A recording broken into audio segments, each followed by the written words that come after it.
Hello, and welcome to Aviation Deep Dive. The Spitfire was there when Britain needed it most. Holding the line through the Battle of Britain in 1940, it was easily the equal of the Messerschmitt Bf-109E and became a symbol of the nation's resistance in the face of joyless, jackbooted tyranny. It was also the one that had the greatest psychological hold over its German opponents. Shouts of "Achtung Spitfire" were the words no German pilot wanted to hear during the battle. Possibly that and "my fuel is running out." And Adolf Galland famously asked for a squadron of Spitfires, even if the context of the remark is slightly misunderstood. What people don't know is that it was also there when America needed it, or more precisely, it was there when American pilots needed it. Explaining this involves a quick history lesson. Americans had already flown the Spitfire long before the first ex-RAF examples flew in the stars and bars markings in 1942. A test aircraft had been sent to America in 1939, and numerous volunteer American pilots had flown with the RAF long before, with around 11 pilots entering the RAF's rank in time for the Battle of Britain, and others joining in the months that followed. The legality of this was a slightly grey area. Many went to Canada and joined the RCAF, and others simply said they were Canadian to avoid problems with US authorities. What was more certain was that they could not wear the rocker that aircrew wore on the upper part of their battle dress saying which country they were from, since the United States was not formally at war with Germany. Instead, they sported a patch with the American eagle below the letters ES, short for Eagle Squadron.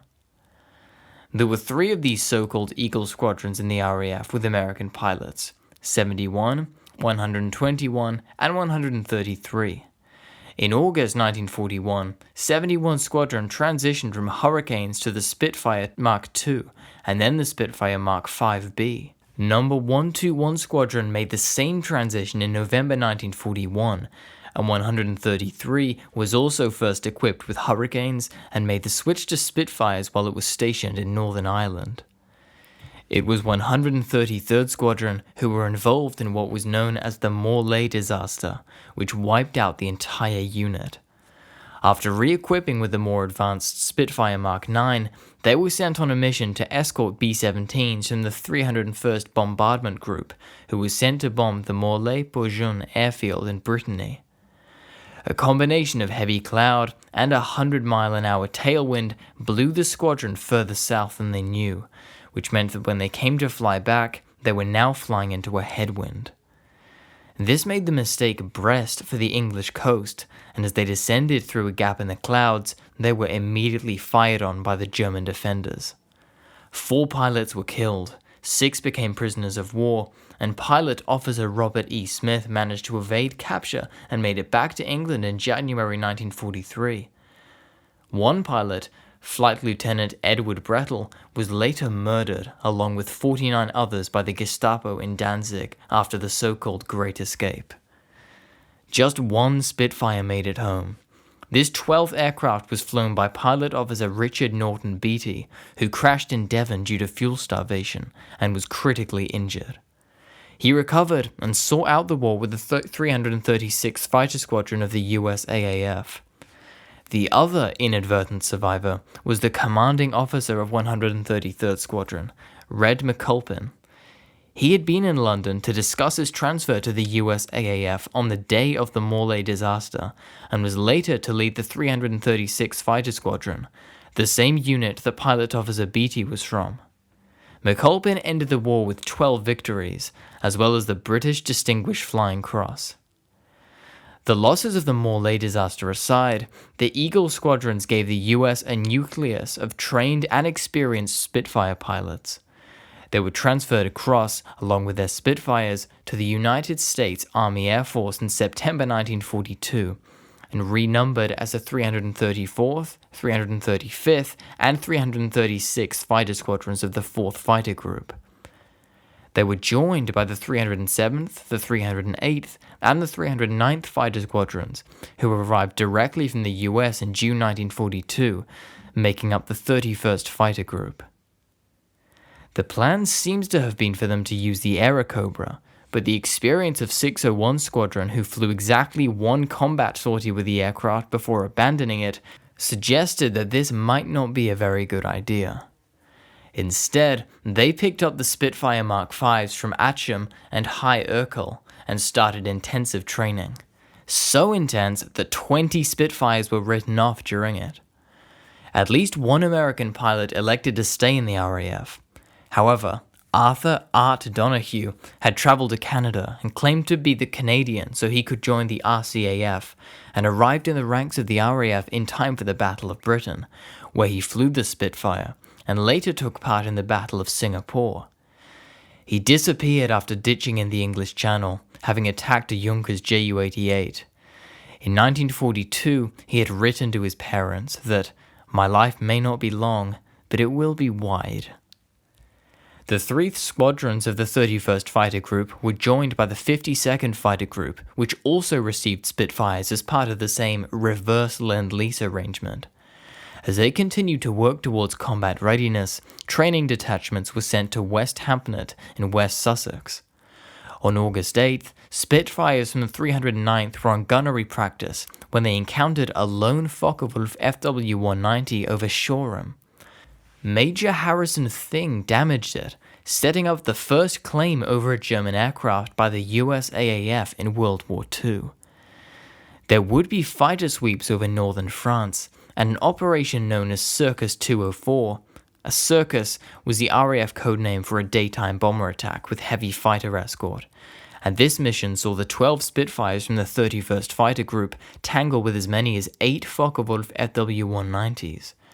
Since the Spitfires enjoyed a height advantage, the Focke-Wulfs seemed to have been caught by surprise, and 2 were damaged, including one by Major McNichol of the 307th. But this was just a foretaste of what was to come with Operation Jubilee.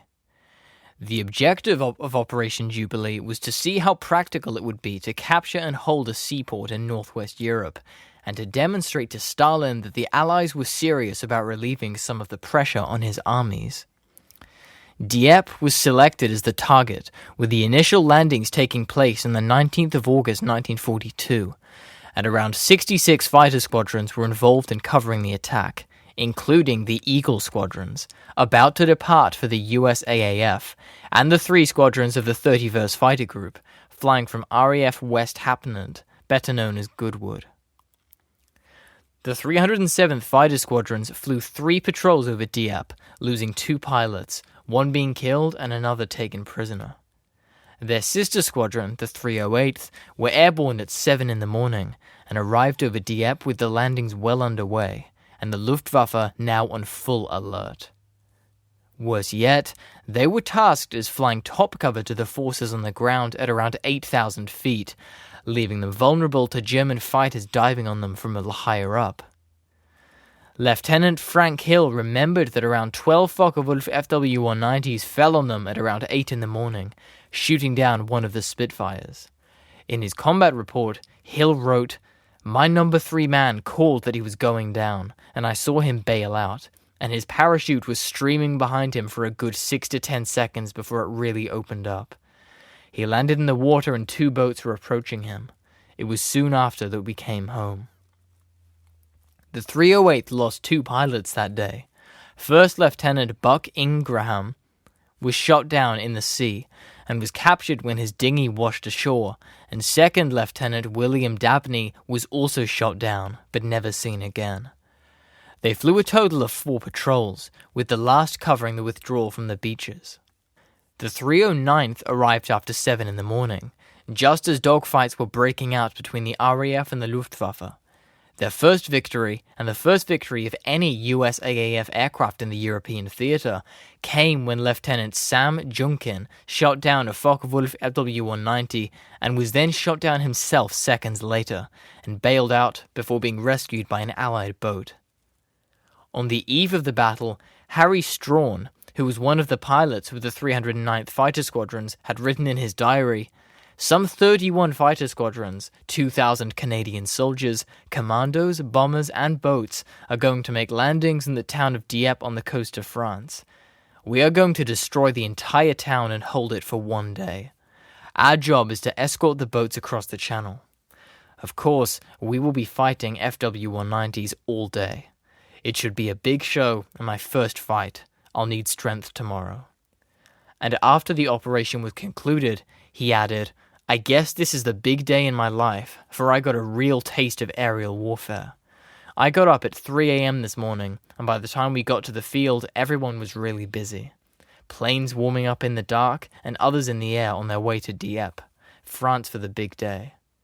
Most of us were joking and laughing, but I rather imagine it was to cover up their nerves. I know I felt a bit on edge and a little shaky. Our first mission was at 9 a.m. in the morning, and the boys really ran into hell in the skies. When they came back, 2 of our planes were missing. Collins bailed out about 5 miles from the French coast after getting his engine shot up by an FW-190. Junkin got a 20mm shell in his shoulder and bailed out. Both were picked up by boat. The ground flak was terrific, but it didn't bother me much. The town was completely destroyed and we lost 3 planes, but all pilots got back. As for myself, you might say I was born under a lucky star. At least I believe I was. With things as hot as they were, I can't understand how I got out, but I did. The Germans are plenty good and have a good fighter plane in the FW-190, but I believe we are better. Of course, it doesn't pay to get cocky, for about that time you'll wake up to find that you've had it. You must keep your eyes open, all the time looking around, for in most cases they come down on you from above, out of the sun. We have a good plane to meet with them with in the Spitfire, and one the British should be very proud of. For myself, I hope I never have to fly any other make in this man's war. The 31st Fighter Group had flown 123 sorties and lost 8 pilots, with 5 of them posted as missing. And for the ground forces, Dieppe was even more costly. Around 5,000 Canadians were used in the attack, and over 3,000 were killed, wounded, or captured. And of the 1,000 British commandos who joined them, a quarter were lost. For the 31st, it was the end of their Northern European War, as they were transferred along with the 52nd Fighter Group for the war in the Mediterranean. The 4th Fighter Group stayed behind, and for about 6 months was the only American fighter unit in Europe. They made the transition to Republic P-47 Thunderbolts, flying their last Spitfire sortie on March 16, 1943. The bulk of the American Spitfires were now headed south. Both the 31st and 52nd now departed by sea for Gibraltar to take part in the Anglo-American invasion of North Africa, codenamed Operation Torch. Its objective was to take Morocco and Algeria out of the war and put pressure on Rommel's forces in Tunisia. Both Morocco and Algeria were French colonies, where the government was loyal to the puppet French regime that the Germans had installed when they conquered the country in 1940. It was thought that the French regimes in Morocco and Algeria might not put up any resistance if they were invaded, but this turned out not to be the case. At dawn on November 8, 1942, the 31st Fighter Group headed for the French airfield at Tafroui in Oran, in western Algeria, and were about to land there when they were attacked by 3 Dewatine D-520 aircraft, killing Lieutenant Joe Byrd Jr. Major Harrison Thing led a swift response, and Byrd's squadron mates shot down all the French aircraft. One of the Dewatines was brought down by Lieutenant Carl Payne, who would end the war having shot down aircraft flying for 4 nations: France, Germany, Italy, and Japan. Byrd's wing insignia survived the crash, however, and were later worn by his nephew, Lieutenant Colonel Francis Byrd, who amassed 3,000 flight hours on the F-4 Phantom and F-16 Fighting Falcon. Lieutenant Claude McRaven later remembered what happened. After we got our billets, we went to the flight line and learnt that our Spitfires awaited us. Early on November 8th, we were herded into a briefing room and told we were going to Oran in northwest Algeria, and that paratroopers had jumped on a nearby aerodrome named Tafroui, and they had met with a lot of resistance. We were told to land at this base if there was a large white cross at the end of the landing runway. The white cross was there, so we started to land, and the 308th was first. As I landed, in came 4 Dewatin D520 Vichy French fighters, and they strafed all around me. I immediately told Mate to thing. He and Red Flight swarmed all over them and shot 3 of them down. The French caught one of our pilots just as he touched down, causing him to crash and burn. There is no way a Dewatin could ever shoot down a Spitfire unless they caught him while landing. Our order of business was to gas up and be ready for any emergency, which was not long in coming. A recce reported that a column was on the move towards Trafraoui. When our flight got to the scene, it was a comical sight. There were old coal-burning trucks with some pulling the others. There were Frenchmen on bicycles, and we saw a few motorcycles. There were French World War I type tanks, some 75mm artillery pieces, and glory be, no anti-aircraft fire. It was a turkey shoot. I flew 3 missions that day. If we should hit a tank in the rear, it just blew up. I flew on Charlie Wilson's wing, and he found a gasoline truck hiding in the hedgerow. It made quite a fire. McRaven was not joking. One attacking Spitfire flying at very low level was reportedly splattered with body parts after a vehicle had exploded. The French quickly signed an armistice in November and hurriedly changed sides. The 52nd Fighter Group flew down to Trafraoui, or rather, most of them did. 6 Spitfires were lost when they ran out of fuel on the long transit flight from Gibraltar. Once they had arrived, their 2nd Fighter Squadron moved east, far along the Algerian coast to Beaune, and was quickly involved in defending the harbour. Captain Jimmy Peck was one of the pilots who intercepted a Stuka raid on Beaune and shot down an escorting Focke-Wulf FW-190. Moving to Beaune meant that the fighter groups were now starting to engage with elite Luftwaffe units from Jagdgeschwader 2 and Jagdgeschwader 77, with JG-2 flying the Focke-Wulf FW-190 and JG-77 the latest Messerschmitt. Despite this, Lieutenant Norman Bowler shot down Lieutenant Wilhelm Klinius of JG-2 over El Kala. He was one of the Luftwaffe's Experten and already had 114 kills, but was now badly wounded, bailing out of his stricken Messerschmitt Bf-109 G2 and spending 24 hours in the sea before becoming a prisoner of war. In February, 12 Spitfires of the 4th Fighter Squadron were escorting Airacobras, flying in the ground attack role, when the FW-190s of JG-2 struck. Flown by Kurt Bühligen and Erich Rudhofer, they accounted for 3 of the Spitfires without loss. As Morocco and Algeria were out of the war and on the sides of the Allies, there was now a push to force Rommel out of North Africa entirely.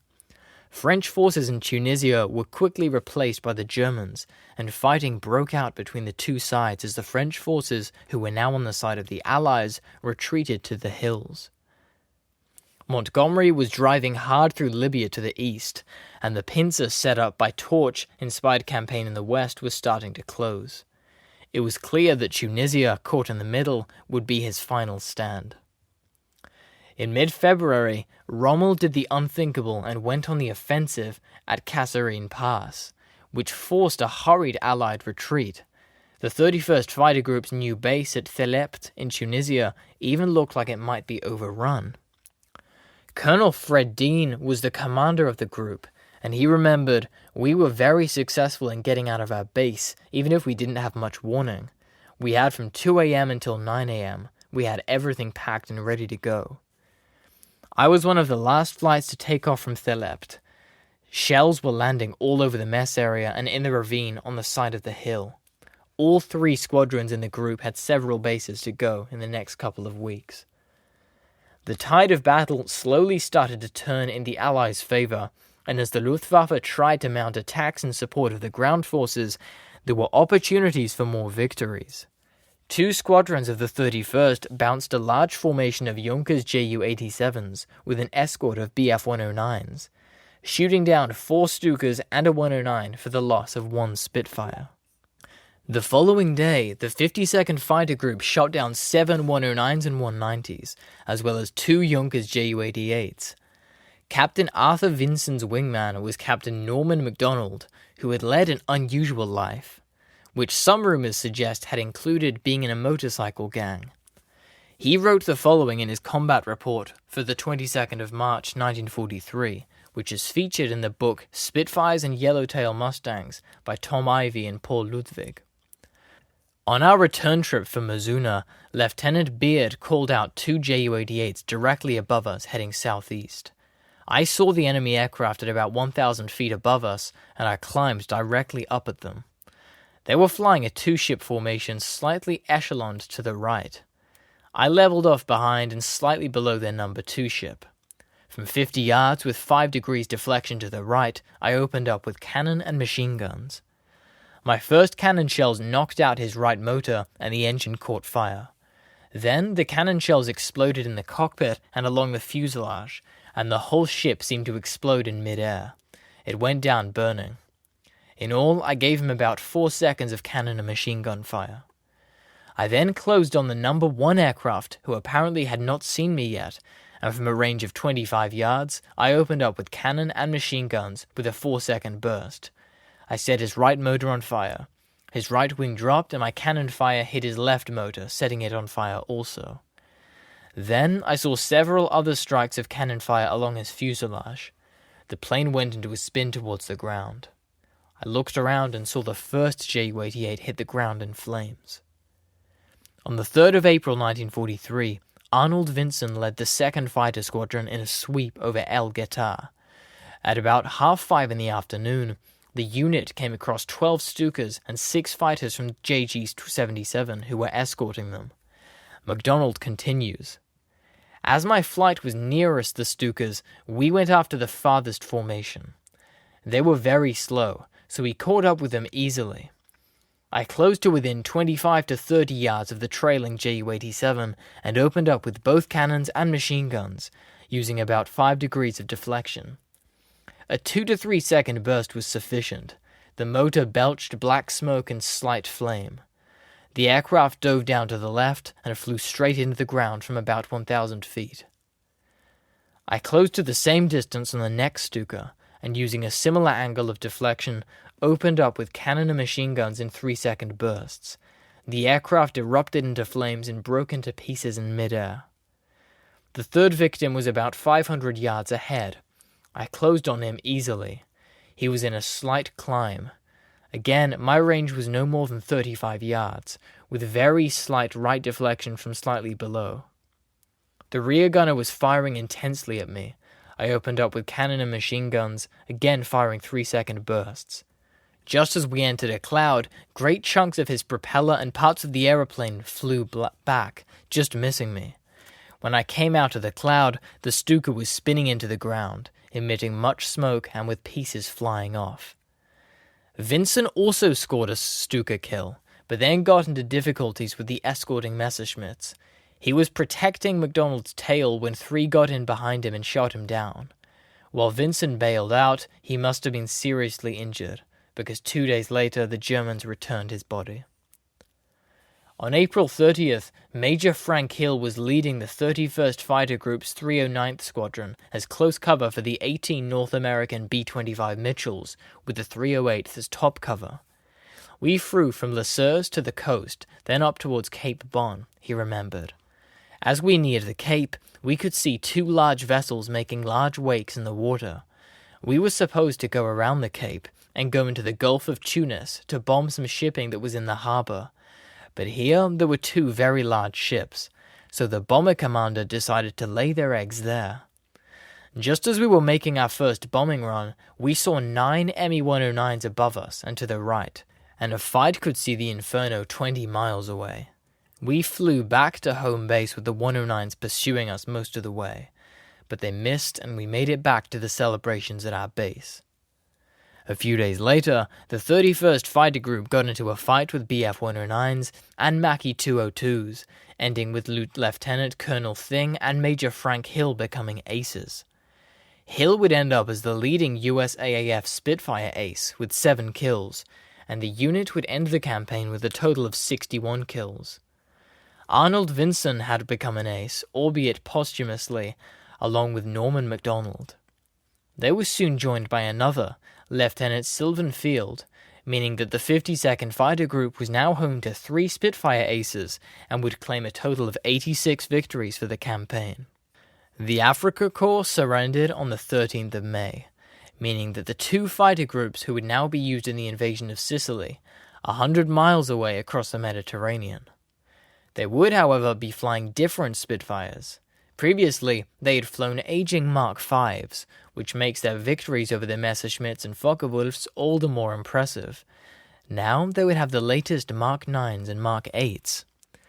There was initial resistance to the Mark 8 over the Mark 9, simply because it had a lower number, but purists see the Mark 8 as the better fighter, with its retractable tail wheel, improved fuel load, and stronger airframe. Whatever their qualities, they were easily the equal of their opponents. The Merlin engines were operated, and crucially, the 303 guns were replaced with 50 caliber versions. They were also given bomb racks. Landings on Sicily took place on July 9, 1943, with the Spitfires moving down to Malta to give air support. The following day, the 31st Fighter Group shot down 7 enemy aircraft as Sicily was quickly taken. The invasion of the Italian mainland started on September 3rd, with the 31st heavily involved. They flew support over the Salerno beachhead from Milazzo, an airfield on the northern coast of Sicily, and then moved over to Monte Corvino to the east of Salerno itself. It was decided that the 31st would stay as the interceptor squadron, but that the 52nd would now work as fighter bombers. For the rest of December, the 31st scored 7 more kills, and then the Anzio campaign started. The objective of the campaign was to mount an amphibious landing on Italy's west coast that would give the Allies a chance to seize Rome without the need to slog up the country. It also meant that the 52nd Fighter Group was now being used to protect the Allied fleet from attack. As the troops landed, 2nd Fighter Squadron intercepted around 50 Heinkel HE-111s that were armed with torpedoes, destroying 7 and forcing the rest to turn back. And on the next day, it intercepted 6 Dornier Do-217s loaded with Fritz X anti-shipping missiles, shooting 2 down. At the start of February 1944, part of the 31st Fighter Group moved to the airfield at Nettuno, near to Anzio, and in range of the German guns. 4 fighters were lost to the artillery, and the commander of the 307th Fighter Squadron, Virgil Fields, himself an ace, was killed by marauding Messerschmitts. For Captain Floyd J. Rodmeyer, it was not a pleasant time.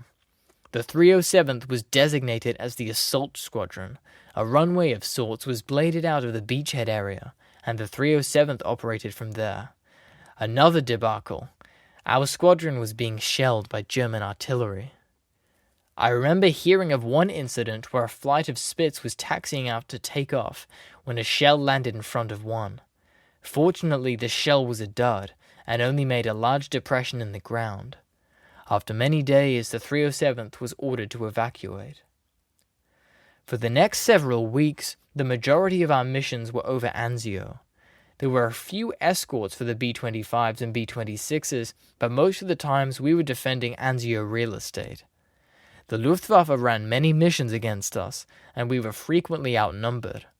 In late January, I was on one flight where we got heavily involved with 109s and 190s, 8 in count, and we were 6 in number. The CO shot down one 109, but my element leader shot down another FW-190. I was diving down behind my element leader, trying to cover him when everything went black. I don't know how long I was out, but when I came to, my plane was in a very steep dive and going very fast, and my altitude was less than 6,000 feet. I leveled out and checked my instruments, and everything seemed okay, and I started climbing for altitude. There was a lot of wind noise in the cockpit, and I saw this oblong hole in my bubble canopy, this hole being about 16 inches long and 11 inches high. Nothing else seemed out of place, so I headed back to base unescorted. I found out that a 109 which I hadn't seen had come up behind me and took a quick shot at me, blowing a hole with one of his 20mm shells. The fighting over Anzio was perhaps the most intense of the war, and was also the end of the two fighter groups' relationship with the Spitfire. They both started converting to the Mustang, with the 31st receiving theirs in March 1944, and the 52nd receiving theirs in April. In both cases, the Spitfires had a fitting swan song. The 52nd shot down 3 Messerschmitt Bf-109Gs out of a formation of 6 as they escorted bombers over Orvieto, while the 31st bounced a large formation of FW-190s equipped with bombs, shooting down one and scattering the rest. There are 2 final postscripts to the story of Spitfires in American service that show just how versatile the aircraft proved to be. 2 groups operated it in the photo reconnaissance role. The 7th and 68th photo groups operated the PR Mark 11, a stripped-down Mark 9 with extra fuel tanks, which gave it a range of nearly 1,400 miles, more than enough for a return trip from Berlin. While assessing bomb damage was the work of the 7th, the 68th was principally used in support of Operation Torch and the campaign in Italy. Anyone interested in its work with the USAAF should take a look at the documentary Spitfire 944 about the crash landing of the Spitfire mentioned in the title and its pilot. And Spitfires also, improbably, served with the US Navy. In May 1944, 18 pilots of the Cruiser Support Squadron VCS-7 went into training to help naval batteries to target German troop concentrations on D-Day, flying from the Royal Naval Air Station at Lyon-Solent in the company of other Spitfires from the RAF and Fleet Air Arm. The plan was for the aircraft to fly in pairs, with one acting as the spotter and the other as the weaver, helping to protect it from enemy aircraft. With the Spitfires tasked with flying in narrow band between 1,500 feet and 8,000 feet, the work was phenomenally dangerous, and at least 6 Spitfires were brought down by flak. None, however, was shot down by the Luftwaffe. The squadron flew about 200 sorties over the next 3 weeks from D-Day to the capture of the port of Cherbourg on July 26th, by which time German forces were pushed back out of range of naval batteries.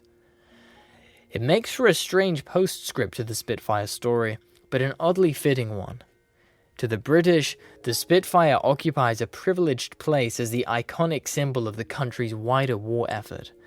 To the Americans, the Mustangs or B-17s of the 8th Air Force sum up the USAAF's sacrifice in the European skies. But the role of the Spitfire is unremarked.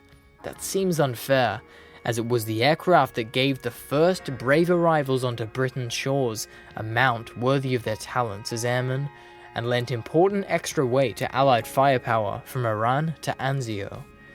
The exploits of their pilots deserve to be looked at again, and, just like the more famous forebears, the American few have earned their place in Spitfire history. A huge thanks to my patrons on screen now for supporting the channel, and thank you so much for watching this video of Aviation Deep Dive. Consider liking and subscribing for more weekly content, and please also consider supporting us on Patreon. See you in the skies.